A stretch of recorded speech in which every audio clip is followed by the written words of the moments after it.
How you doing? I'm Michael Bell, the voice of Duke. Hi, this is Adrienne Palicki, Lady J from G.I. Joe. Hey there, it's Rachel Nichols, aka Scarlett. And if you're listening, And you're listening to And you are listening to Anything Joe's, a collaborative journey through the world of G.I. Joe with Greg and Jaren. Yo, Joe!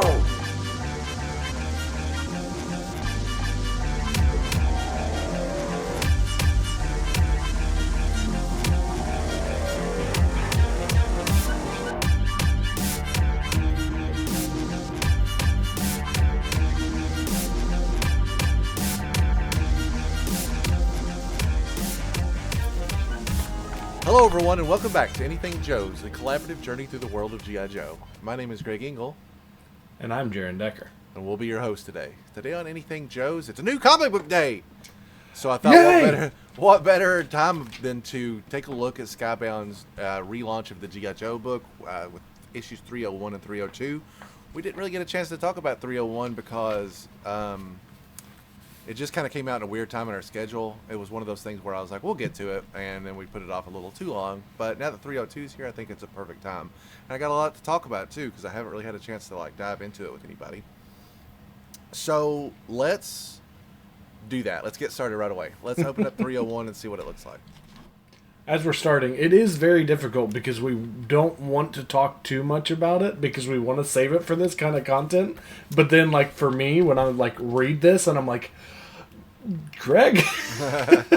So I have thoughts and I have feelings. So I'm excited to finally get to really discuss this with you. So, yeah, I am as well. I got a lot on my mind when it comes to these books. The regular cover to 301, there was a lot of covers to 301, and as I understand it, the reason for that is you had to place an order for, if a retailer placed an order for I think it's 500 books. That seems to be the quantity. Then you could sell a retailer exclusive. I don't know how that works with you bring your own art or something to be approved. I don't know about that, but that's why there were so many exclusives across the board, because this was a heavily ordered book. It's a relaunch, it's kind of a number one, et cetera, et cetera. And I think if you bump that up to 1,000, you could do a foil variant, which we will see a few of here in just a second. But the standard cover is done by Andy Kubert, who has done a lot of work for Marvel, many other companies, is pretty well known, especially in the late 90s, early 2000s. Provided this cover, and it's got a lot going on. It's a little bit of a nod to the original G.I. Joe #1. It's a big vehicle moving forward and lots of people doing stuff around it. We see in the front Duke, Roadblock, and Scarlet, kind of just charging in, firing their guns. Roadblock is really clear. His image is much clearer than everybody else. I don't know if that's supposed to be some kind of visual effect.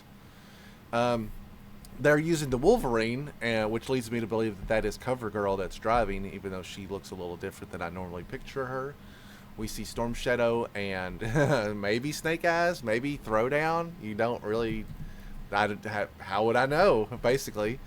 Then we see Dawn. I think this gentleman on the side is Molto, which is a Joe that is one of the newer Joes from IDW. We don't really see a whole lot. I can't tie him down to anybody else.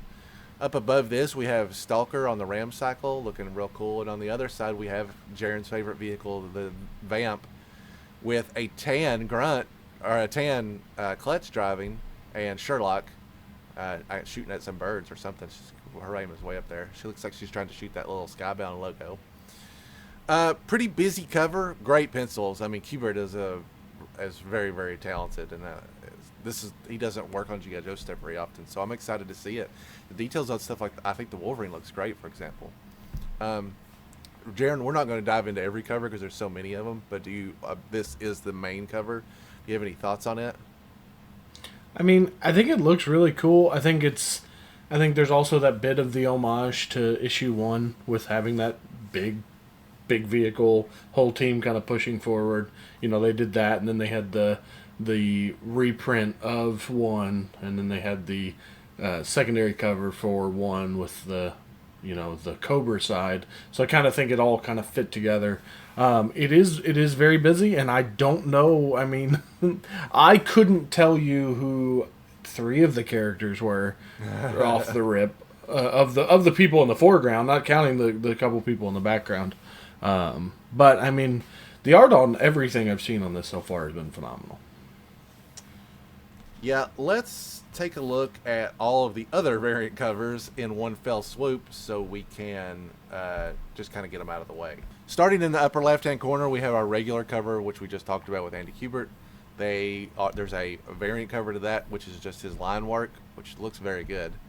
There's our first actual variant is the Brad Walker 1 in 10, which is the Snake Eyes and Serpentor, which I think is a very, very good cover, one of the best of the lot. There's the standard blank variant. And then we kind of start diving into everything else is just about a retailer exclusive from here on out.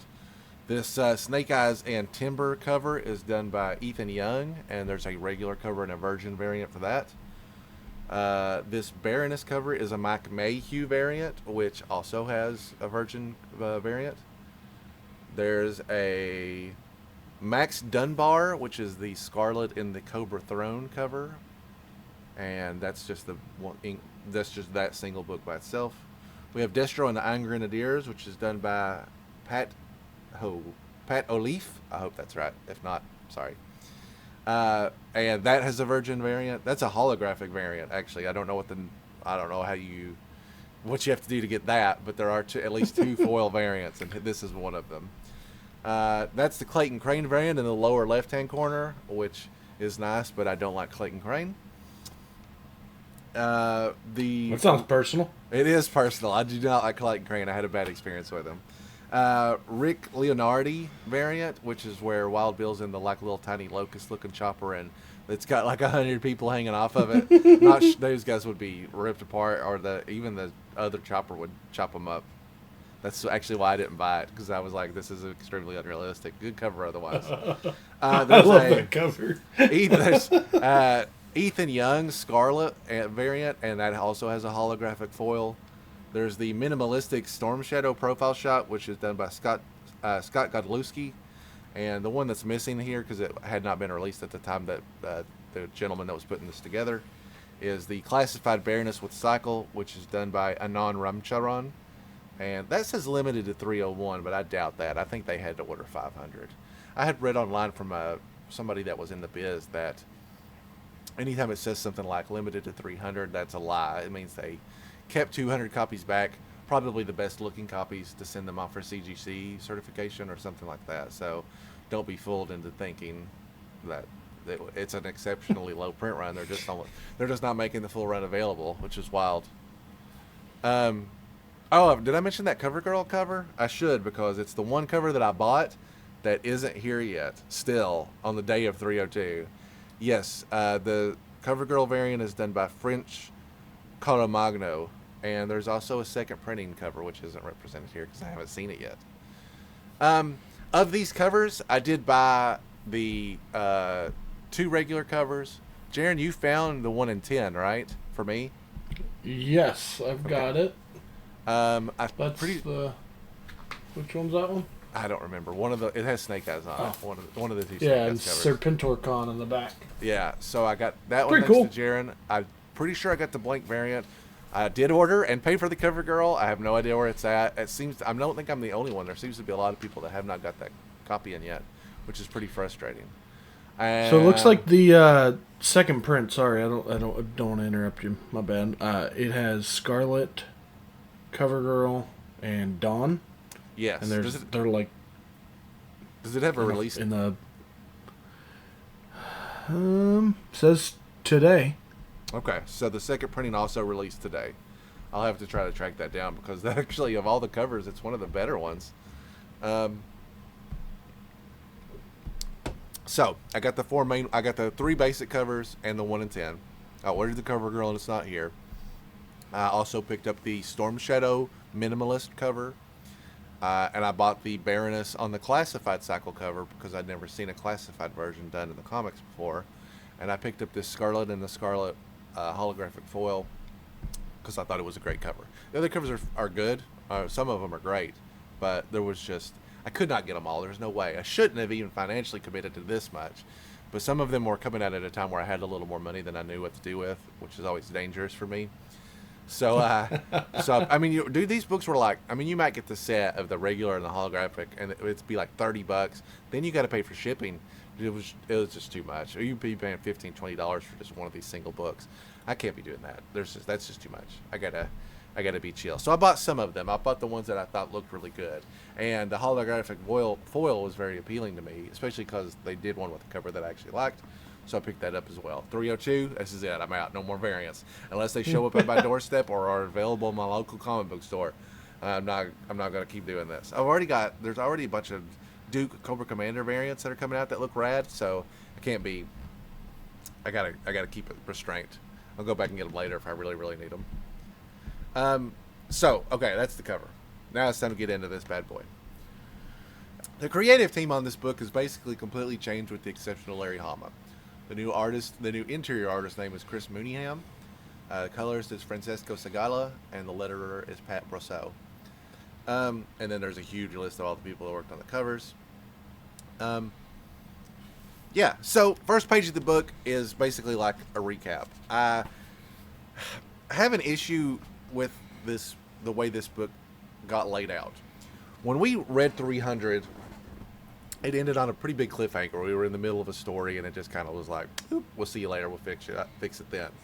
And maybe they didn't realize it at the time. I don't know if Larry just didn't have enough time to wrap it up, didn't think it was important enough to finish it there. But the reality is that 301 is breaking record numbers in terms of comic book sales for G.I. Joe.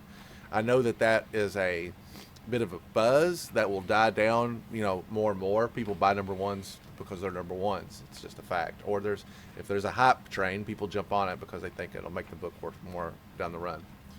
So the reality is this is one of the highest selling G.I. Joe books we've seen in a decade.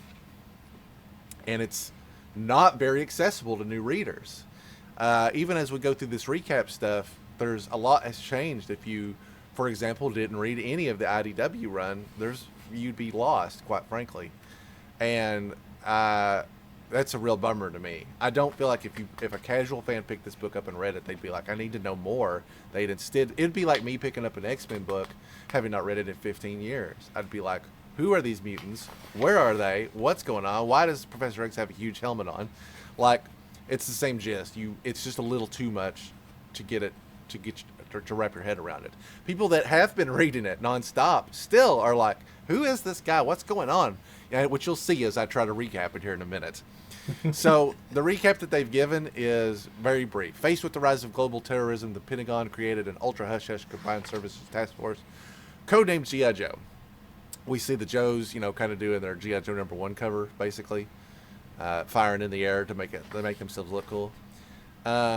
We see Hawk and Duke, and they're kind of giving a layout of the structure, and we see the pit as drawn from another person's perspective. Everybody's got a different take on the pit, which I'm always a fan of. I see the whale down there, and a bunch of other cool vehicles. Actually, pretty good detail considering how small that stuff is. On the next page, we kind of see the recap of Cobra. The G.I. Joe team's primary adversary is Cobra Command, an international terrorist organization that began as a pyramid scheme. That's a pretty good little blurb that maybe asks more questions than it answers. It's interesting that they call themselves Cobra Command. They're just called Cobra, as far as I know. Their goal: upset the world order and create markets for their weapons. And then we see Cobra Commander, the head of the snake. He is ruthless, devious, and convinced he is right. Second in command is Dr. Mindbender. This takes me back a little bit because I don't think I would have ever said that Dr. Mindbender is the second in command of Cobra. He's always been a lackey, and I know especially in the last several years, he's always been Cobra Commander's punching bag. Like, he seems to be the only truly loyal Cobra guy left, so maybe that's earned him some rank. But I would be like, is there anybody else out here that wants to be second in command? You, cesspool, we haven't seen you in a while. Come step up and be my new... Like, the days of Destro and Baroness and Cobra Commander, like, getting along with a real tight fit, I think, are behind us. Even here, they've got him isolated. He's the hereditary CEO of Mars, an armaments firm once aligned with Cobra, but now at odds with them. So that sums it up pretty well. They can't really unring that bell. They've just fought too much. Serpentor Khan was created by Dr. Mindbender from the DNA of Genghis Khan to be a tactical leader of Cobra's military forces, but he turned out to have a mind of his own. Wow, that's never happened before.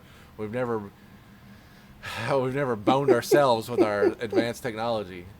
As insidious as our enemies are, the G.I. Joe team is always on the front line of the battle to keep us secure.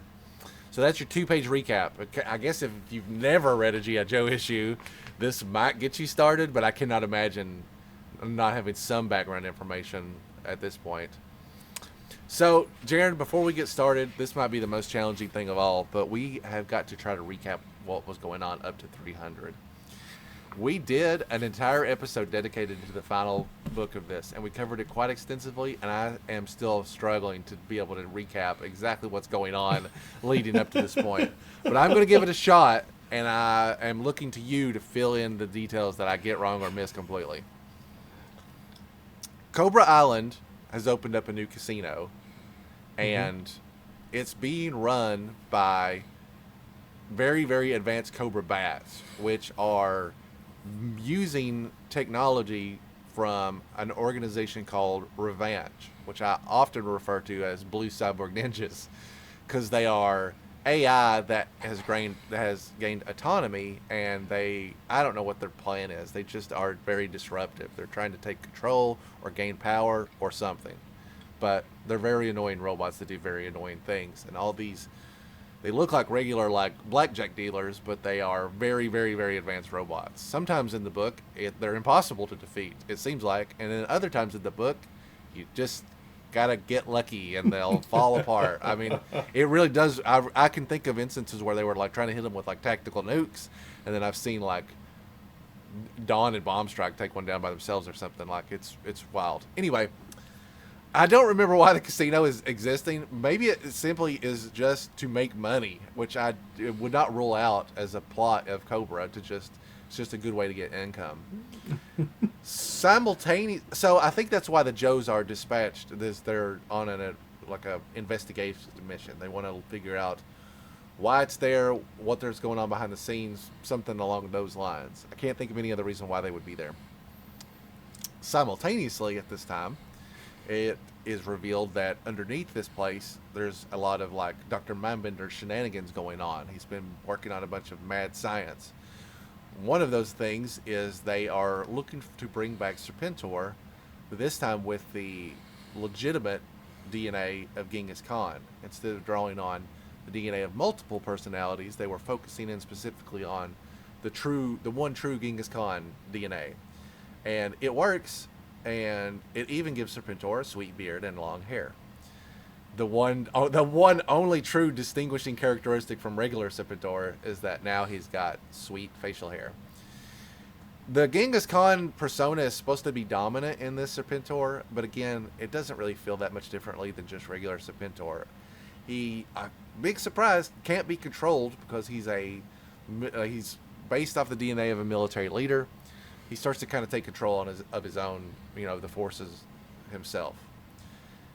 Which happens to be convenient because another evil science project that's going on in this basement is that they have cloned the original Snake Eyes. The original Snake Eyes passed away many, many years ago, ironically, in a fight with Serpentor, where he dived on a grenade to save Scarlet from getting blown up by it, and in the process, the two of them dived over an edge and presumably blew up real good. But I guess there was something left of him because they dragged some DNA back with the plot that we've seen before to clone a Snake Eyes and make an army of the best ninja ever to run in Cobra. Well, guess what? That doesn't work because it never does. Snake Eyes isn't out of the vat for longer than 60 seconds. And all he has to see is a picture of Scarlet. And he's like, oh, hey, I'm not a bad guy. I'm a cool bro, and I got a cool chick. And he's immediately out of it. The brainwave scanner does not bother me. I know it gets used excessively and people are turned off by it. The thing that bothers me is it never works the way it's supposed to. It's only just a little piece of fiction designed to adhere two concepts together. And I hate that. I hate how weak it is that it's just immediately overcome. Anyway, he's completely fine and joins the Joes, and we are left with the presumption that because this is a clone of Snake Eyes, he would not have the physical ailments that the Snake Eyes we know has. His vocal cords should probably be fine. His face should probably be okay. But we are not left with any confirming info on that behalf to discern what's actually going on. Lastly, I think Serpentor, who has just been bested by the new Snake Eyes clone, is feels, I guess, panicked or enraged, and finds that Dr. Mindbender's been working on something called a mutant virus bomb in his lab, which is also very convenient. And Serpentor Khan, being an irrational dude, is just like, all right, well, let's just set it off. Boop. And that's basically the gist of it. Now, on the Joe side of things, they've been trying to infiltrate Cobra Island and learn information. And that's manifested itself in a couple ways. We got a lot of Joes here, more than I'll be able to name off my cup of my head. I know Duke, Wild Bill, Clutch, Roadblock, Scarlet, Dawn, Jinx, and many more. The whale is there on the ground, and the C-130 is in the air for report, but they took damage to their engine. I can't remember how. And coming out of the casino, we also have Lauren 343, I think is her name, who is a former female Crimson Guard, who is changing sides because she's had many encounters with Throwdown specifically that seems to make her question like where her allegiances lie and what she's doing. That's all we really know about her. We also have Wade Collins there, who is Sean Collins' father. Sean Collins is the character that we are now calling Throwdown, is most remembered as being the child that writes to Snake Eyes in issue 155, the final issue, and Snake Eyes writes back to tell him about the realities of war. He's there because they had captured Sean previously, aka Throwdown, and he wants to come help. He's chimed in with all the other guys that aren't like on the roster, but just do what they want. It's like Storm Shadow. It's like, I'm not actually a Joe, but somebody needs help, so I'm here. So those guys are all encountered, and also they have Cobra Commander with them. Cobra Commander's trying to escape Serpentor's craziness. He gets picked up by Lauren 343 and Wade and some of the other Joes. So he's on the whale with them. They're all kind of meeting up collectively. I think that's actually pretty good. For somebody that hasn't read the book in a year. Yeah. Jaren, can you think of anything that I'm forgetting that is essential to what we're getting ready to read? Is it essential to what we're getting ready to read? I don't know. I probably should have reread 300. It's kind of our job to fill people in, but I actually feel like that's pretty solid. If I mess anything up, first of all, I'm sure the comments section won't hesitate to light me up, but I'll try to course correct as we're reading it. But I feel pretty confident that that's a pretty good generalization of what happened. So, with that in mind, let's go back to page 3, which literally picks up right in the middle of where we left off of page 300 on issue 300. The C-130 has taken damage to the engine. It is diving down directly towards the Cobra Casino. Duke and Wild Bill are in the pilot's seat. They've got their hands on the stick. They're trying to pull up, but the pressure's dropping. The controls aren't responding. In the back of the C-130, I can give you a more solid roster of who's here. I see Roadblock. I see Clutch. I see my girl Helix. I see Jinx. I see Scarlet. You want to weigh in on this? Is that maybe Lady J to the left of Scarlet? Looks feminine, but with green. With a hat, yeah. Yeah. Maybe. Person in the back. They got two people in the back. I'm not sure. One of them could be Molto, since I saw him on the cover. Muskrat? Could also. Good shout, Jaren. +1 to Grumbledorf.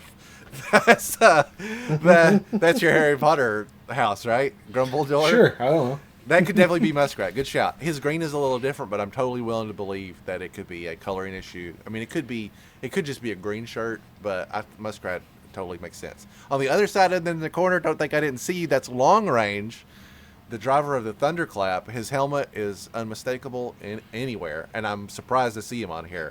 I guess I forgot he was in this. Such a minor, that's a D-lister for sure. Plus, there's a hammer, which is always cool. Yes, there is also a hammer, which is a wild choice. Larry doesn't deviate from the years too much. He does have favorites, regardless of what he says, and you see them a lot. So when he deviates, when he does stuff like this, I'm always like, either he was not clear on what they're using, or he saw a hammer.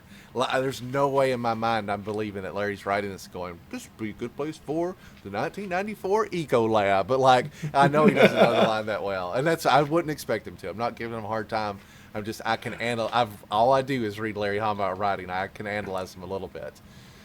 In Dr. Mindbender's lab inside the Cobra Casino, we have a timer on the mutant virus bomb which has been activated. I'm going to assume that's 3 minutes and 20 seconds and not like 3 seconds and 20 whatever you call milliseconds.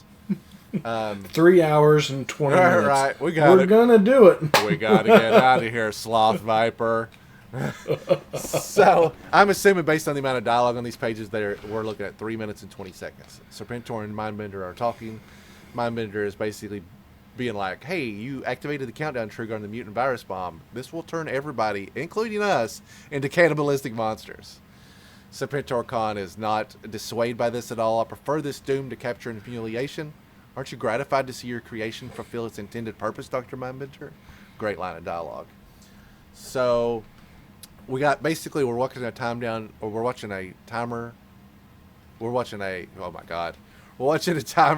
tick down and all the various pieces that are in play at once are we're kind of seeing where they're at.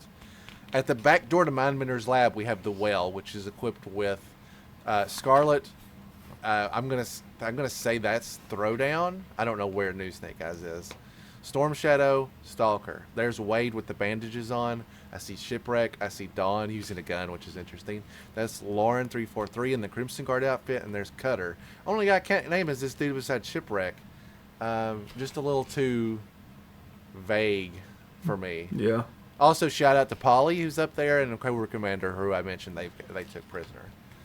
I guess that could be anybody. So they're at the back door to Mindbender's lab. They don't know the bomb has been activated. They just saw the new Snake Eyes. We'll have to think of a cool code name for him, like Clone Eyes or not Fake Eyes. As soon as Cutter blows down the blast doors with the Wells missile launcher, we will combat assault in bounding Overwatch. Classic Larry Hama military talk. The C-130's coming down right over top of them, and Cutter takes note. We're down to the 3-minute mark. Cutter clears out, fall back and I'll get us all clear, because they're afraid they're going to get hit as collateral damage. Duke in the plane makes note that the hydraulic pressure gauge has just ticked up a notch, and Wild Bill is making some observations about how the plane is going to respond to that. We have to wait until the pressure gets a few notches higher and time it precisely at the correct point of rotation. Duke, just like me, knows that Wild Bill is the man to make the play here. You're calling that shot. The well gets back into the water so they can kind of get out of the way of whatever the heck's happening overhead, and we're down to the 2-minute mark. Serpentor Khan and Dr. Mindbender are still talking about it. You have to look at this as the beginning of a new great adventure, or the ending of a sad story. The guys on the well don't understand why the Wild Bill isn't pulling up in the C-130. They don't understand specifically the damage the C-130's taken and why that's making it so impossible. We do get a roll call, which is another classic Larry Hama bit where they let you know everybody that's in there. I could have actually probably used this at the start of the book. But now we can confirm that it's Duke, Covergirl, Roadblock, Helix, Jinx, Molto, Clutch, and Muskrat. So not Lady J. That's supposed to be Covergirl, even though she's wearing a hat. That's an honest mistake. Good shot on Muskrat. And it's Muskrat. Though. It is Muskrat. And I get a point honestly because it was Molto. Stalker acknowledges that the plane is too low to bail out, so they got to fix it or they're in big trouble. Just a minute and a half left. Dr. Mindbender pleads, you might reconsider. We can still stop the countdown until the 10-second no return. Just relax. You can't run fast enough to escape the blast radius. As the bomb ticks down to the final 60 seconds before detonation, Wild Bill's shouting out to pull on the yoke with all you've got. Scarlet gets on the radio and it lets them know that mutant virus bomb has been triggered. If you can make it to the water, bug out now. Just like everybody get clear, because we don't know what's getting ready to happen, but the bomb is about to detonate. Wild Bill gives a good old-fashioned yee-haw as they pull back on that yoke and just barely clear the top of the Cobra Casino. We also see at the bottom of that panel, great page, the whale is blasting out from away and getting ready to hit the water also. I know a lot about the whale. I'm pretty sure there's 3, 6, 7, 9, not Cutter. Not Cutter goes there. Everybody else is just sitting on the front of this thing, not holding on to anything. This bad boy's barreling at top speed. Again, I know the whale. Guys can fit inside the whale. For sure, you don't have to be doing this. Just seems a little unnecessarily risky. Cutter hits the throttle to the red line, tells him to hang on to something just like I just did, and they hit the water. Dr. Mindbender's caught trying to sneak out of the lab, but Serpentor grabs him by his little, like, what do you call it, your little overall suspenders, and where do you think you're going? Wild Bill manages to level the plane out at Wavetop, and they're going to just kind of coast back in. They get the remaining engines on target, and it looks like they're going to be slow and steady. Cutter tells Laura to take Wade, who did get injured on the island. He got shot in the arm, I believe. Tells her to take Cobra Commander below and to keep an eye on him. Which is weird because Laura is not a Joe. As a matter of fact, some of these guys only met her like 5 minutes ago in comic book time. But whatever. It's very fitting, though. Yeah. We trust her. As the whale's on water and the C-130's on boat, they're coming, or C-130's above water. They're running afoul of the Cobra cruise ship, which was headed for Baton Rouge. Revanche had evacuated all their modified bats onto the ship, so we got some heavily weaponized androids down there. These bats / blackjack dealers detect the ship and use some of their fancy technology to shoot some wrist rockets out, a la Destro, except theirs are like stored inside their skin, like a Terminator. C-130 picks up the missile launch right away, and Wild Bill's got it under control. Does some evasive maneuvers. It's ineffective with head-on shots at close range. No big deal. Wild Bill's a pro. He knows what he's doing. In the belly of the whale, Lauren, Wade, and Cobra Commander, a motley crew if ever I've seen one, have all assembled. I'm just now noticing how Cobra Commander's outfit has changed quite a bit into the reboot. Special note of his helmet, which has been redesigned quite a bit and is pretty cool. He's got his cape and his tassels. He's got like a Cobra button, but it doesn't look like the logo. It's actually rounded and has like bars. It's a very interesting design of the Cobra logo. Like, I think that looks cool. Maybe it doesn't fit on a Cobra Commander. I can't see him. It's like wearing a big election button, but it's an interesting design nonetheless.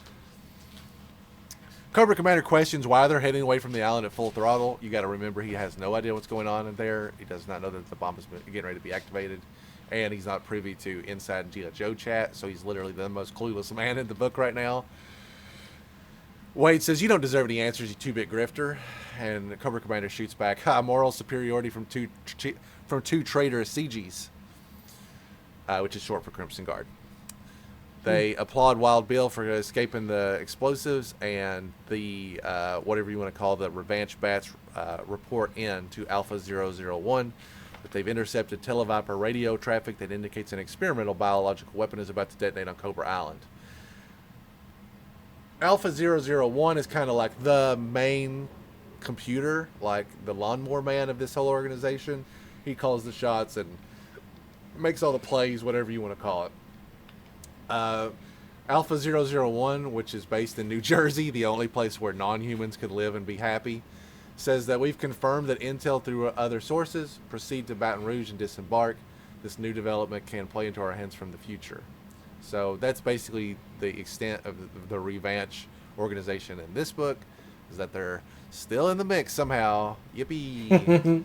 Don't forget about us. Yeah. The C-130 decides to circle around before they are going to coast into, where they can get some repairs. They want to make a visual check on the whale, and they shoot them down. They say negative on that. Serpentor Khan's about to set off a bioweapon, and the whale's trying to get as far away as possible, and so should you, basically. So, with 40 seconds left on the timer, man, time moves weird in comic books. Cobra Commander does something very unaccustomed for him. He makes a move. He strikes Lauren 343, punches her, knocks her gun out of her hand. Wade comes to her relief and says, "Are you all right?" And she says, "I'm sorry, I forgot how fast he can be." This is weird to me because Cobra Commander is pretty well known as a coward across the board, at least to some degree. I've seen him do some pretty awesome stuff, but this is very out of character for him. He doesn't usually take advantage of, and if anything, he would only use this moment to escape. I understand that maybe this was something that had to happen before that. I'm just very shocked to see Cobra Commander take the charge like this. And that doubles into what comes next as he gets Laura's gun, tells him that he's going to take the jet sled from the whale. Wade jumps forward to stop him and gets shot by Cobra Commander point blank. Cobra Commander commandeers the jet sled, busts a big Yui to go back to Cobra Island because, again, he does not know what's getting ready to happen there. And with only 13 seconds left before detonation, Laura confirms that Sean's dad is dead. R.I.P. Wade, another long-range recon patrol member gone. He takes off on the jet sled. They said there'll be time to mourn him later. Right now I need your hand because we've got to manually crank the ramp back up so that they don't take on too much water from where the jet sled came loose, which is a cool detail. Again, there's always something special about seeing the toy actualized from someone's imagination that is really thinking about, like, I would have never thought of that. I've played with the whale for 30 years, and I never thought, it might take water on when the jet sled comes on. And now I'll never forget it. I really like stuff like that, and I'm always appreciative of those details in the writing. Shipwreck and Cutter on top are talking about the lowered ramp cut their headway a little bit, so they've slowed down. As soon as the ramp is back in place, we go to Redline. Wild Bill's doing some maintenance work on the C-130. He basically saying, hey, we're not really keeping a tready stead for where we need to go. And with only seconds left into the bomb detonates, we got to lose some weight. Well, we'll get to that in a second because the mutant bomb detonates then and there. First of all, got to give props. We've had a year to think about what's getting ready to happen, and I wasn't 100% clear if this would actually follow through. Comic books are a promised land of things that should and might happen and never do, and you learn to be suspect of any big event like this because it'll either get immediately undone, which is still on the table, or they'll just pull that promise away from you. It'll look at the last. It's just like or watching an 80s Magnum PI 18. They'll be like, oh no, the bomb's only got 1 second. Boop, we're good. Don't worry about it. So, I'm pleased. I'm pleased to see the carry through like this. Cobra Commander gets back and he just goes, nope, unmutant bomb. Yeah. Ha-ha. As Cobra Commander's heading back to Cobra Island, the bomb detonates. It has a glorious, green glow effect. He sees it and is like, well, whatever that is not good, so I'm going to bust another Yui. Turns away and starts going in the opposite direction from it. On the whale, as they have basically seemed to have escaped the radius of the blast, Dawn comments, that was like a silent nuke. But Tommy, aka Storm Shadow, knows that it's a bioweapon, and the fallout from that thing could be far worse because we don't really know anything about it at all. The C-130 comments that it said that's an unusual explosion that on a diagram it's more like an EMP, but everybody knows that this is just more evil machinations of Dr. Mindbender. So who knows what the effects are, what the long-term effects are? Who it could do anything. We see that Cobra Commander does in fact outrun the blast and is quote-unquote home free as the C-130 starts to dump all of the heaviest thing they've got, which is the vehicle. Sorry, Hammer. Maybe we'll see you again. Maybe you'll be in G.I. Joe number 600. Yeah, it's ironic that this Hammer doesn't have an antenna on it because no Hammers have antennas on them. They're all broken and missing. It's extremely rare. The Wolverine also takes it, and there's the vamp. Into the drink. All the vehicles jettison. They turn the throttle up and they go down to cruising speed. Now they're good to go. They can make it all the way back to New Orleans airspace and get taken care of safely. At the Cobra Casino, which you have to remember was populated by 100% real people with gambling problems. That's their only con, is that they were just there with the promise of making money. There are obviously lots of Cobra personnel caught up in this blast, but the people we're seeing here now are just literally the people that were on the Cobra, basically the casino floor, and they are messed up. Their faces are mutating. They've got some Akira vibes going on. They look like zombies, even though the Z word has not been used to my knowledge. They're messed up. From this rubble and wreckage, we see a hand come forward, and it's Dr. Mindbender and Serpentor, both also mutated, but still clearly intact. What have you done to us? Mindbender says. I have this intense urge to rip living flesh off bone and devour it, but I am still me. I am not some mindless criminal monster. Now I'm Serpentor Khan Zom. They both look messed up. Mindbender's got some, his back has got growth, some kind of growth growing on it. Serpentor's face is kind of like slimy, like sliding off. It's just a very wild development. The Whale is arriving at the preordained base that they had decided to meet up at. The C-130 looks like it's been here for about an hour. Don't worry, Cutter. CoverGirl said they're going to wait for us. I'm pulling up to the tail of the C-130 and lowering the forward ramp. Company formation on the flight apron as the guys from the C-130 and the Whale meet up for the first time since I think the mission started, basically. They all get in position and salute as Wade's, probably the 4 people most impacted by Wade Collins, carry him out on a makeshift stretcher. That's, of course, his Vietnam buddies from the Long Range Recon Control. That's Tommy, that's Snake Eyes, that's Stalker, and then, of course, his son, Sean. Very, a striking panel. Before we move on to 302, I will say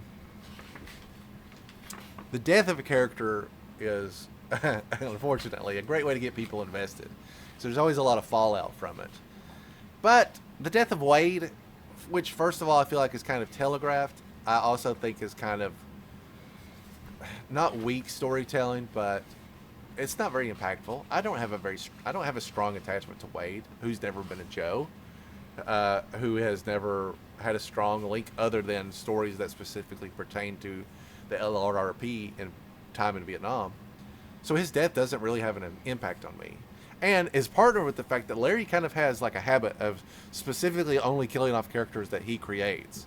Quinn, Dr. Venom, all those other guys that he's created. Wait, Quinn's dead?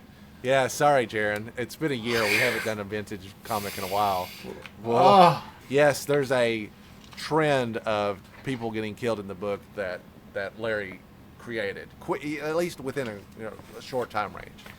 When Larry, I think when Larry first found out he could kill somebody, that's when he was like, all right, I'm going to kill 20 of these guys right now. People that I don't want to mess with anymore. But nowadays, it's pretty rare to see a Joe almost never gets killed, it seems like, which I don't have an issue with. I'm not saying you have to kill somebody. I am saying if you're going to kill somebody, maybe not make it an E-lister, like somebody that's never even been a Joe, doesn't have a lot of emotional weight. Obviously is important to the characters, but not specifically the readers, I don't think. At the very Wade Collins, we don't care about you. I don't want it to be like, I don't have a Wade Collins figure. This dude doesn't even have an outfit. You know what I mean? You might as well be like, here's a green shirt whose first name that died. That's basically what it's looking at. At the very end of the book, there's a very nice letter from Larry thanking his fans for supporting him, and just the surprise that he's still writing this book after all this time, which was a surprise to me as well too. I'm living for this. I'll always cap off all of my complaints with, I'll take this any day. I'll read this book until there is not a book to read.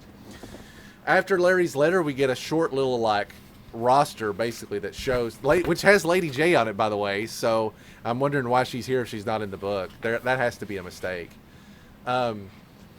It's basically just like a who's who. If you haven't read the book, The guy who just died, you don't even get a recap of him. Yeah, and also I love that the picture for Snake Eyes is here and Sean Collins is here, and it's the exact same picture, but Sean Collins has got like a Rambo bandana on to tell them apart. Yeah, like it's just a cut and paste and then drawn bandana. I'm sure we'll have no problems in the future telling these two characters apart as long as one of them has Raphael's bandana on at all times. It's really a bum deal for Sean because this Snake Eyes is back and is better than ever, and then this one's like, well, I kind of got stuck with the crap end of the deal. I won't even be able to use I'll have to be Throwdown forever. They don't even put his code name here. They put his real name first. So anyway. So if you don't know who these top 4 guys are, I don't even know how you found this book, because these are the figureheads of the series, essentially. Duke, Snake Eyes, Scarlet, Stalker. Just a very quick blurb information about them. Lower panel is more important. You got Storm Shadow, who people might not know or remember is a good guy now, especially because he's wearing his old outfit, which I'm totally here for. I like the newer Storm Shadow with the little gray patches that kind of signified his good guy arc. But I totally like the original Storm Shadow outfit, and minus the Cobra logo, it's very clean. Sean Collins is probably one of the characters that needs the most explanation because he didn't get publicized like Dawn did when that was happening. It's very confusing in almost every shot. Since this cover, the next cover got revealed, every single day since then, I've seen somebody go, "Why are there two Snake Eyes on this cover? And who's that guy in the thing?" So I get it. I totally get it. Sean Collins, codenamed Throwdown, adopted son of Wade Collins, took on the Snake Eyes mantle after his death to Full Cobra. Lady J, we've already talked about, isn't in this issue at all, unless you count my No Prize where I tried to name her before. I don't know why she's on here. Why would you put Lady J on here, not Helix? A character that new fans would definitely not know who is. Or Molto. Anyway, there's plenty of other characters that needed explanations. Cobra side of things. Muskrat. Or Muskrat. I mean, truly all lower tier than some of these guys. Second page is the Cobra version of it and is very similar. Cobra Commander, Dr. Mindbender, Baroness, fine. You guys all know who that is. Serpentor Khan did need a blurb for explanation. If I had been making this book, I would have swiped out all these guys that you knew and laid down the old, big, full-page file cards for Serpentor, Throwdown, Dawn, the characters that just people are not going to recognize. Bottom panel, very similar. There's Destro, Zartan, and Zorana. 3 people that aren't in this book at all. But just in case you don't know who that one of the 3 figureheads of the Cobra organization, here we'll explain it for you. And then again, somebody that actually needs this, Alpha 001, a character that I still can't explain, a guy that does a G.I. Joe short for a living, reads the book all his life, like I could use the information on it, quite frankly. All right, so let's not waste any time and go into Wednesday's issue, which is 302. The cover for 302 is another Kubert original. It basically captures the same moment that we just witnessed. Wade's 4 best known people in life are escorting him off on a stretcher, and the other Joes are saluting. I did not track all the variants down for this because there are significantly less this time, but I did pull some together real quick that I could find. One of them is this pen and pencil or inked cover, basically by Kubert, which I'm a fan of books like this. Then we have this Brad Walker cover. Brad Walker is doing these like 1 in 10 variants, at least for the first string of books. And I didn't dwell on this too much because when we were going through 301, but this dude is a great artist. This is a great cover. That Snake Eyes Serpentor cover that he did rules, and this rules also. This guy if this guy does interiors like this, bring him on. I do think the guy that's doing the interiors right now rules, but we're seeing some really, really sharp covers right now, and I'm here for that. I do want this cover, and it's a 1 in 10, so it shouldn't be that hard to get. I'd like to get all these covers, actually. Anytime they do these 5 covers, they did a bunch of these at the end of IDW's run where you get 5 covers and they make one big image. I'm a big fan of those. And then the other one I was able to find was the Mike Mayhew variant. He did a Baroness on the last one. He did a Scarlet on this one. These are kind of like in that uncanny valley, like they kind of look like a real person, but also not exactly. It makes me think of what's the real famous comic book painter guy? Alex Ross. Or the Hildebrands. It just has like a realistic painting quality to it. So 5 variants total, which is a little bit more in my comfort zone, even though I still am kind of out on all of these. It's more realistic going forward that I could pick up 3 total copies. That's not uncommon for me, as long as I can find them easily. It's when you start having to buy them online and then you're paying for shipping that stuff gets out of hand. All right, 302, here we go. 302 opens up on Cobra Island, and buddy, it ain't looking good. Serpentor and Mindbender are taking in kind of what has happened. Everything is on fire. There's like turmoil. The casino is in ruin already. Like, things went south pretty quickly. We see some gigantic, creepy-looking mutant blob man with a Cobra helmet in his hand, and he's striking out in the air. Look at them, Dr. Mindbender, the children of your mutant virus bomb. Once they were casino guests and Cobra troopers, and now they're truly red of tooth and claw. They all look kind of like they're different in different stages of like decomposition. Some of them look straight up like a zombie. This guy looks like Clayface. Like there's no real in between here. So I guess they're all in different degrees of deterioration. So Petrocon goes into the masses and says, "I have an announcement to make that I think you would benefit from hearing." The mutant cobras are like, "Hey, you're not the boss of me. We're busy eating," basically. Serpentorcon says, "Yes, we're transfigured. I love this Televiper that's a mutant, but is also still doing his job. He has like the teeth. They look like the mutants from Resistance for the PlayStation 3. Real sharp, jagged mutant teeth. Mindbender's also got like what's that? Dumb. Like a Left 4 Dead looking. He's got like a real long mutant arm. Yeah, kind of like Akira vibes. Also, I'm just trying to think of. Really, Serpentorcon got the good end of the deal. I mean, he got a little bit of like face marks, but like he still looks the same. He does look essentially the same. If anything, his cape is all shredded up and it looks rad now. He's got a Mr. Sinister vibe going on. Yeah. I love this actually. The Serpentorcon, but I am not afraid of the Cobra or the G.I. Joe book continuity going into left field. It's where we've got some of our best inspiration. As adults, we fight back against it because we don't want things to change from the way they were as a kid. But the reality is that if Larry wasn't constantly shifting things around as a kid, we wouldn't love the title like we do now. If something like the Fred 7 storyline happened, which is where a regular Crimson Guard takes on Cobra Commander's role for like a year and a half, and nobody knows that it's him. If that was happening now, we'd all be outraged about it. But it's like one of the best stories in the book, in my opinion. So I'm totally leaning in. I actually want them to be even more adventurous with these stories right now. Serpentor says, "Yes, we're transfigured and are now possessed of dark and disgusting cravings. But we are not mindless monsters. We retain our faculties and sense of self. We're twice as strong as we used to be and feel no pain. Although we now have insatiable appetites for forbidden meat," that's called Taco Bell, baby, "we are also better equipped to fulfill those needs." The mutants question him back, why should I follow anybody? I'm a mutant. I can eat brains. I'm doing good. Serpentor pulls out a gun and shoots that mutant in the head, which I guess does confirm that it's their weak spot. Does that suffice as an answer? Again, really going to give Mooneyham a shout here. This art is very good. It is a completely different style of art and has been like digitally completed in a way to make it look different from basically every other G.I. Joe book that has run on the regular.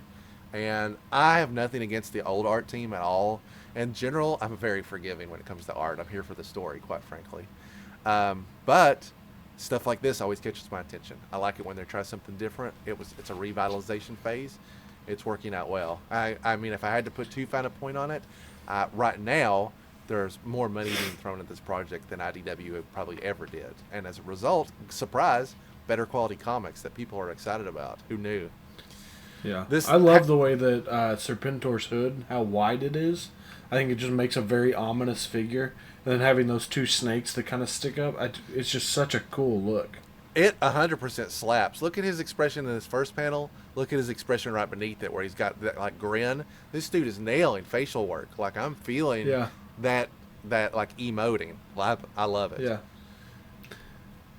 The Serpentorcon leaves the conversation with a "lunch is served" as the other mutants jump on this now headless one and rip him apart. There's something to be said for organization and a chain of command. If it is every hungry mutant for themselves, it is a zero-sum deathmatch melee with the sole victor starving. You can tell I'm getting into it now. I'm starting to deliver the real speech. I'm going to take it to 12. I am offering a way out of that dilemma.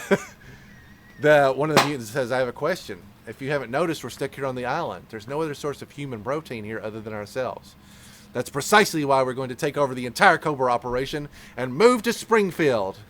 If you're unfamiliar with Springfield, it is well, you shouldn't be if you watch the show. Springfield has been around as long as issue number 9 or 10. When Scarlet and the other Joes are kidnapped and taken there, it's when they meet young Billy. Springfield has shifted a lot over the years because in issue 50, there's a war on Springfield, and the Cobra's forced to bail out because G.I. Joe finds where they are. Now, I'm actually a little unclear on what Springfield's role is currently. I know that's not the same Springfield. You know, the big joke all the way back from issue 5 has always been there are thousands of Springfields in the United States. It could be any of them. And I think that's supposed to carry on this tradition, that they have set up a new Springfield and have been operating out of it for a while. The last thing I remember is they were working out of Braca Beach, which is another great Cobra, you know, kind of secret base with a code name. But anyway, if you're unfamiliar with all of that concept, Springfield is a city that looks normal, like Enterprise City from the cartoon if you've been watching recently, but is basically 100% Cobra through and through. All the employees of every store are Cobras, all the cops are Cobras, and the underground area of it is just like Mega Cobra HQ. So Serpentor is ready to take the mutants back home, basically, which is going to be a real problem for everybody that's not a mutant. Okay, so give me that last line there with the and move to Springfield. I just want you to feel this smack in the face again. So just that go is ahead. precisely why we are going to take over the entire Cobra operation and move to Springfield. And then boom, Arlington National Cemetery with graves Yeah. of thousands of soldiers and heroes. That's right. Hey, Just- did that get you excited? Just kidding. Funeral time, baby. Here we are in Arlington. We've got a long page spread where we see them bringing out the casket. We've got lots of people in military suits. You can even clearly see that's Gung Ho V2 in his dress blues, right down to the little mustache and goatee. It's clearly recognizable as him. So again, a big shout out to the guy that's doing the art on this, who's doing the heavy lifting. If you put me on, if I was a talented artist, man, do I ever wish I was, and you sat me down and said, Greg, I got good news for you. You're going to be the new regular artist on Power Rangers. But you will need to be able to draw everything in the Power Rangers line to the detail or the fans will eat you alive. I would be like, I quit right now. There's no way I can do it. So I don't know if this guy is a G.I. Joe fan. I have to assume there is a part of him that knows at least a little bit about it. Otherwise, this man is going above and beyond what is required of him. Did you see he had a letter in the back of 301. I saw that for he said that posterity. he was very young, I guess, when G.I. Joe was really hitting off. He so- said, I was never a fan of G.I. Joe. And he said, now wait, don't shoot me. tremendous props to somebody that can go into this fiction that we love deeply and deliver a product that we love deeply. Because if there's one thing G.I. Joe fans love, it's hating things all across the board. I can name almost every Joe. Like this guy did his detail work. I can name almost every Joe here. There's Scarlet. There's Stalker. That Snake Eyes cleverly has his face. Gung Ho and his. You know that's. I have to look at the rankings on these last guys, but I can believe Cutter, Shipwreck, Duke. I mean, without overthinking it. So here we see. Oh, there's Roadblock. Okay, they're folding the flag. You know, traditional military procedures. We're to assume this is Sean here in the center with his they have these plastic masks that look like their face so they don't have to scare everybody with their scars. What a weird way to think, but I guess if he's wearing bandages all day, this would be his wife and I'm guessing Sean's sister. They have they have the traditional, is it a 21 gun salute? Yeah, and they did 21 guns. I counted it because I was like, oh man, did I get them? Nope. They thought about it. They knew someone was going to count them. Yes, absolutely. Actually, I can, without a doubt, say that Larry wrote that down and was like, you better draw 21 of them. Because I have seen notes that are notorious for him being very detail specific about what he wants the artist to draw. So I bet he was like, you better draw them all. The American flag is shown, presented, folded, and given. I guess this says thank you, Snake Eyes. I'm guessing. I don't know. I guess he's just in charge of it. Thank you, Snake Eyes. Yeah. You may rejoin the flag detail. This is a big panel where you can also get a little. You again are seeing just a tiny little sliver of Snake Eyes' face. It looks like, is that scarring? Is it detail work? You don't know. There's too much shadows. Hawk comes to talk to Mrs. Collins, and he shares his regrets. She thanks him. He puts a hand on Sean's shoulder, and we start to fade away, pulling further and further back. We pull out further and further from Arlington, and then we are refocusing back down on the Vietnam War Memorial. This statue specifically is named the Three Soldiers. It was sculpted by Frederick Hart and is located in the National Mall Memorial Parks. That was made in 2007. So again, we're showing that we're kind of like at the Vietnam Memorial. Well, this is on point because Sean served in Vietnam. He was part of the Long Range Recon Patrol, et cetera, et cetera. As a matter of fact, one of the very first meetings they have with Wade. Sorry, I said Sean earlier. I get those two intermixed. One of the first times we see Wade in the original Marvel comic is in the early 40s. They're visiting the Vietnam Memorial, and Wade approaches them as a Cobra agent. He's been turned into one of the Fred series Crimson Guards, and he attacks them. They reconcile, obviously. You won't be getting them mixed up very much longer. No, it'll be a lot easier to keep them sorted from here on out. We're here at the Springfield Community Center, Serpentor Khan's soon-to-be target, and it would have just so happened that that's where Cobra Commander chose to fled after the bomb detonated. He's here, and he's assembled the people of Springfield to talk to. And so, under great duress, I was forced to flee Cobra Island just before Dr. Mindbender's mutant bomb detonated. That bomb instantly turned every living human on the island into relentless cannibalistic monsters. Any questions? I can't. This is my favorite part of any comic book I've read in a while. This is a great part.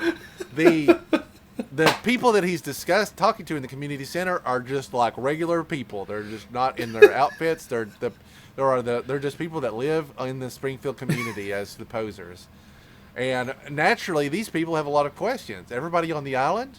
My husband's a televiper. My brother, is there no cure? What are you going to do?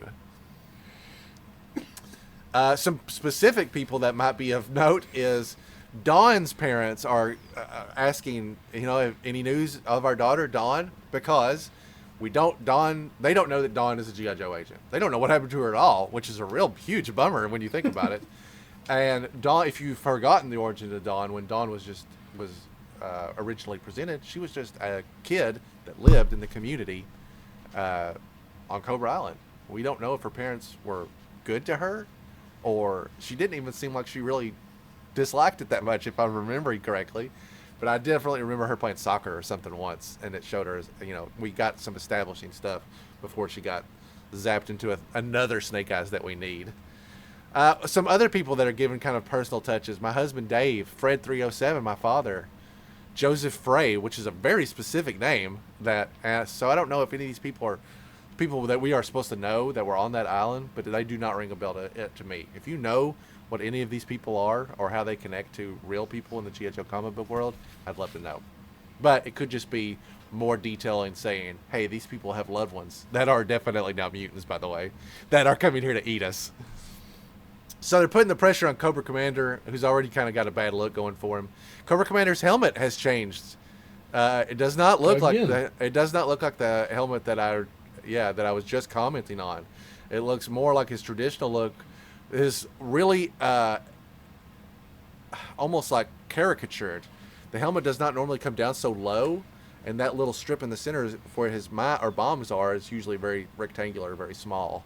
I don't know why Mooneyhan feels the need to sign all his big pictures, but this again has his huge signature in the corner. I will answer all your questions in due time, but there are other more pressing matters at hand. It is more than certain that Serpentor Khan's next course of action will be an invasion and takeover of Springfield. A gigantic what from the crowd. That guy's a preacher. What's he even doing there? Cobra Commander throws down. I'm recalling all Cobra units from all our outposts and secret bases. We're going to mobilize our forces like they've never been mobilized before.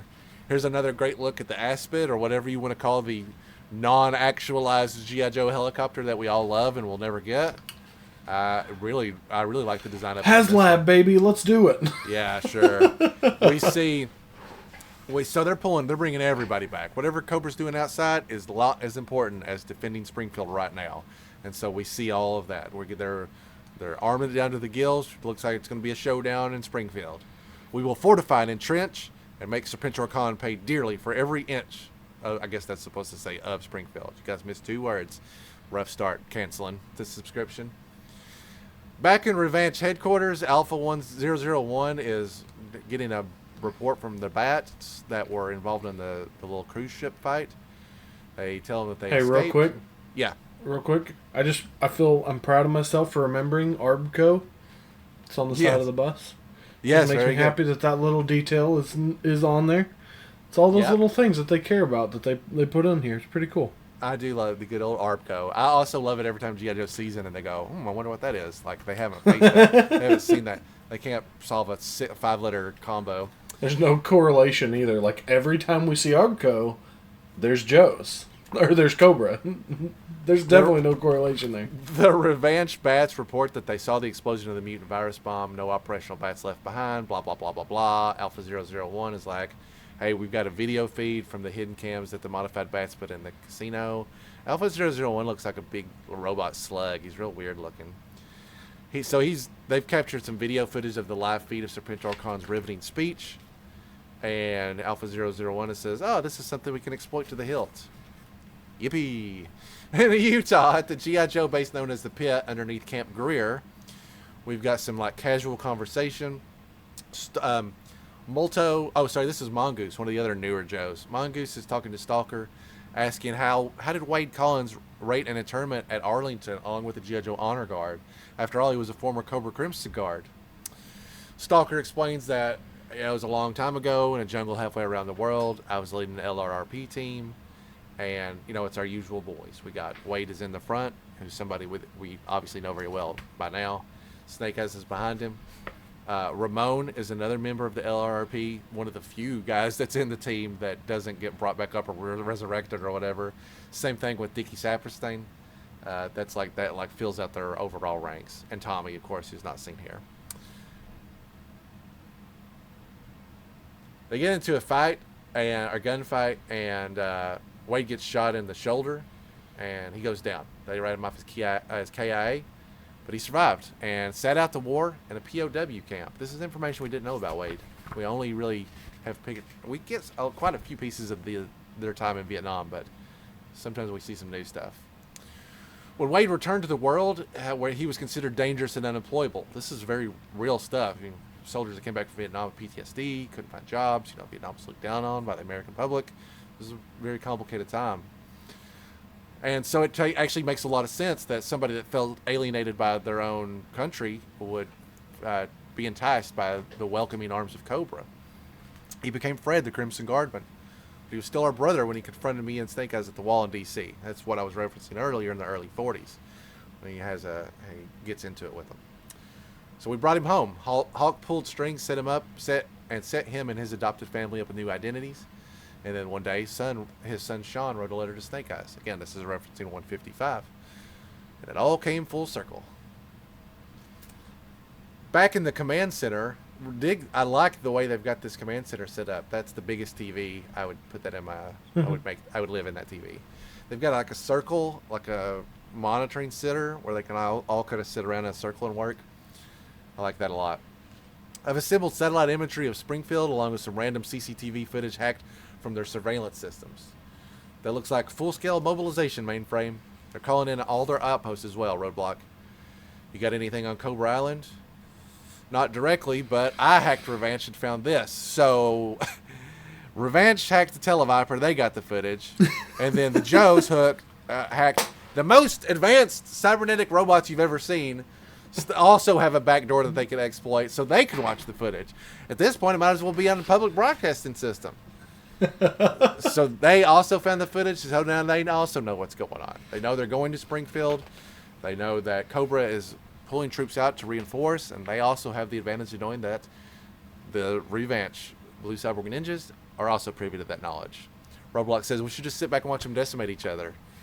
To which Duke replies, "Don't let Dawn hear you say that, because obviously her parents are there," which does also imply that Dawn does care for her parents. And actually, now that I'm thinking about advanced solicitations for this book, pretty much nails out what's going on. We'll get into that at the very end. Speaking of the very end, in the Sierras, this is a classic setting for Snake Eyes' getaway. He has always owned a cabin of some sort here, and that looks like that's where him and Scarlet have retreated to at this time. That rabbit stew smells delicious, Snake Eyes. I just wish I hadn't watched you sneak up behind them and break their necks. I don't really think that would bother Scarlet that much, but okay. Snake Eyes is cooking something over a campfire. We have a visitor. It's Timber. Timber walks in the door and he has a small pup in his mouth.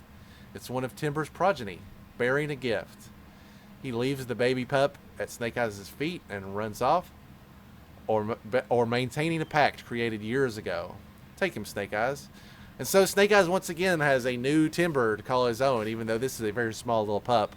I'm assuming it will grow quite rapidly. This is a good endorsement that, hey, look, he's Snake Eyes. So suck that, Buttercup. Again, he's got a timber. This is another great large panel where Scarlet looking on, and the new pup is sniffing the Snake Eyes. Mm-hmm. You can even see he's drawn like little stubble, just like tiny little bits of hair. Great artwork. Yeah. The pup sniffs him and I guess accepts him, and so we have a new timber. Not the first time we've seen the lifespan of a dog or a wolf is not going to last as long as these miraculous 70-year-old soldiers that have been doing it since the Vietnam era. One final page, we see the Sierra cabin from far away. It's a full moon. The two of them are laying in bed together, and suddenly Snake Eyes speaks. He says, "Scarlet, I want to tell you." So Scarlet stops him. She puts her finger up and says, "Not now." Final panel as they embrace the end. So this is a big deal, right? We've been thinking. The heck is that? We've been thinking and thinking and thinking what would be the ramifications of a Snake Eyes clone. And here are the first two ramifications that we know. Number one, his vocal cords are not damaged. He can speak. Number two, Scarlet has no problem replacing her dead lover with someone that looks just like him. How many times can I go into this? A clone is not the same as the real person. You don't have the same je ne sais quoi that makes you who you are.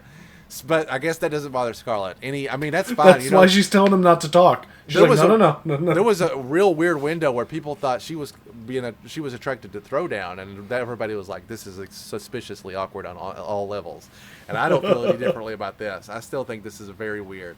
But it's safe to make it. It's also, if I have not said a word in 50 plus years and I start talking, guess what? Don't interrupt me. I've been saving this for a long time. Pretty rude, Scarlet.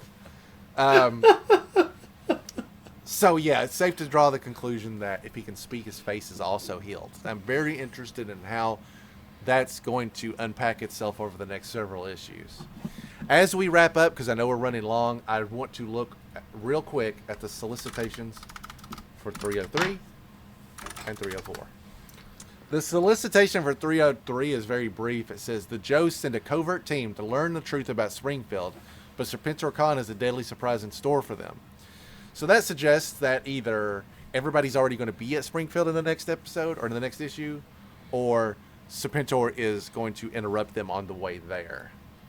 And We're can also finally get to see Joe and Cobra work together. This cover is very interesting because the cover to 303 has got Serpentor Khan on it, and his face is actually taking on a reptile-esque quality. He's like growing, got scales and stuff showing, which either is a miscommunication on the cover artist's part or is telegraphing that this mutation is not done yet.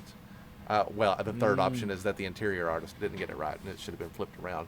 But I'm interested to see if this is actually how things are going to shake down. The solicitation for 304, which does Dawn on the cover, says, the former Snake Eyes is on a recon mission in Springfield when she's confronted by Cobra's deadliest weapons yet. The name of this book is Don Marino versus the Blue Ninjas, which does absolutely make me throw up in my mouth. What's with the hatred of the Blue Ninjas? I just think they suck. They're not. It's not a good plot device. They're not an interest. I do love a chaotic fourth element. That's like October Guard's a perfect example. We're here to stop Cobra. Just kidding. We double crossed you at the last minute. I can take that all day, every day. But these guys just don't appeal to me.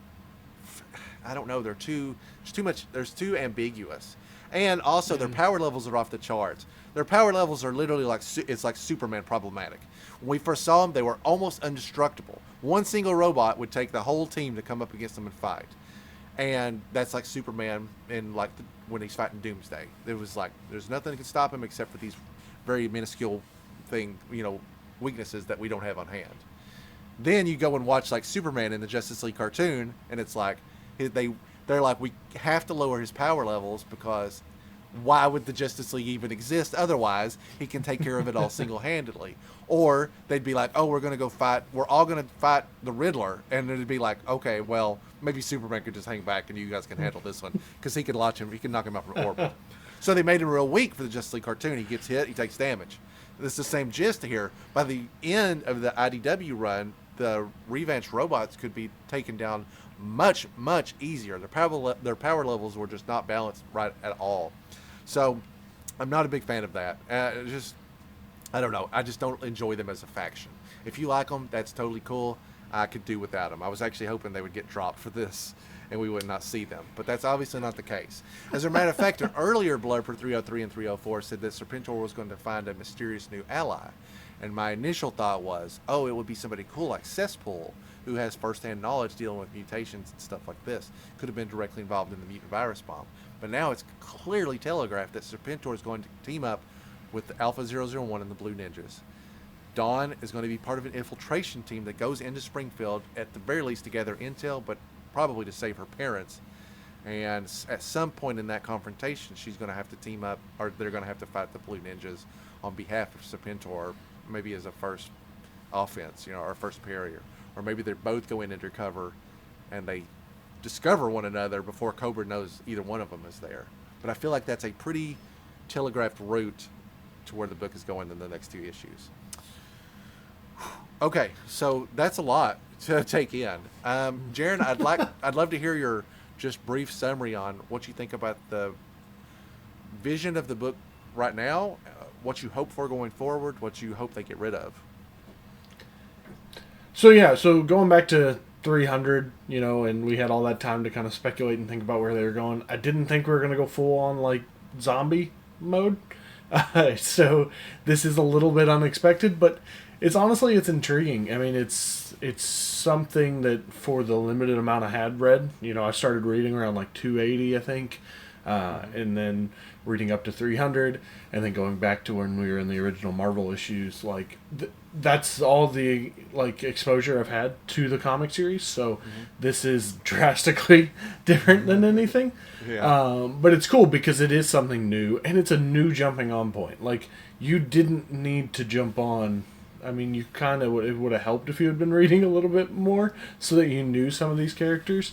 But that's what I have you for. So I'm really excited. I think I hope that we get some more variation amongst new Snake Eyes that's not Snake Eyes that is Snake Eyes and Sean. Just because it's going to be hard to have a story where 2 of your main characters are the same, so it'll be cool to see where they go. I can't wait to see the art. The thing that I always hate with comic series is when they start bringing in other artists and then they start switching, and my mind has a hard time with that. With every comic series. I mean, they do it in everywhere. So hopefully they let this guy kind of really get into the groove before they start switching anything up. Of course, Larry's not going anywhere. As long as he's healthy, thankfully, staying up and being able to do all that stuff, which is hopefully he has a lot of stories left to tell. So I'll be ready to read them. Yeah, I would say on my wish list is, I think I've been pretty clear that I want the Blue Ninjas to go away forever. I mean, I'll be fair. I'm a very forgiving reader of the book, and I have been for a long time. People give me crap about it. But this is really my one sticking point. They are so overused. They're in everything, and I just don't feel like they need to be in everything. If they showed up as infrequently as the October Guard did, I wouldn't be having this conversation. But it's the same people that are like, I'm tired of seeing the brainwave scanner because it's used all the time to fix every little plot hole. And that doesn't bother me because I love the brainwave scanner, but I understand the complaint. And it's kind of how I feel about the Blue Ninjas. They don't really serve a purpose. They're not a great, other enemy. I could do without. The other thing is something that you touched on that I couldn't agree with more. It's something that I talk about just about all the time. It's that all these Snake Eyes we need to get together. I'm okay with Dawn because Dawn has a pretty different outfit. Is very easy to recognize. And can just at this point just call her Dawn. Just that's her code name. We might be too far gone at this point to back it up, but Throwdown is definitely our like wild card. If he needs to, they need to go back to calling him Throwdown. They don't call him Snake Eyes anymore. This story arc is done. Stop calling him by his real name, because that seems like a real bad thing to do in the heat of battle. And he's got to get a new outfit altogether. And there's two solutions. One, give him a brand new, completely different outfit, which is basically what happened with Dawn. Two, give him a substantially different Snake Eyes outfit. Put him in Snake Eyes V4. Put him in Snake Eyes V5. Put him in something. Put him in that red Devil's Due. Isn't that what they did? Isn't that what it was called? Yeah, or that. I mean that the V4, which is the blue and the red goggles, doesn't get a lot. Doesn't get a lot of use anymore. It was easily recognizable from the all black Snake Eyes outfit. Whatever clone Snake Eyes outfit is going to wear, I don't care. He can wear any of the various Snake Eyes outfits that have gone unlimited revisions. Throwdown needs some work. We've got to get him on track, because it doesn't make sense. It's either that or the other obvious option, kill him, because that is something that seems to happen. We don't know what else to do with him. Mrs. Collins can't handle that. She's already lost Wade or Sean, whichever. She can't handle losing Sean or Wade, whichever other one. And then hit the road, sister. You're going to go too. It's going to be a bomb in the house or something. Oh, no. Speaking of which, they did throw a hammer out of a C-130 and a Vamp. They need more transport. Bring in the Badger. Please, Larry. I know you listen to us. Obviously, I'm sure you he get does. our feedback.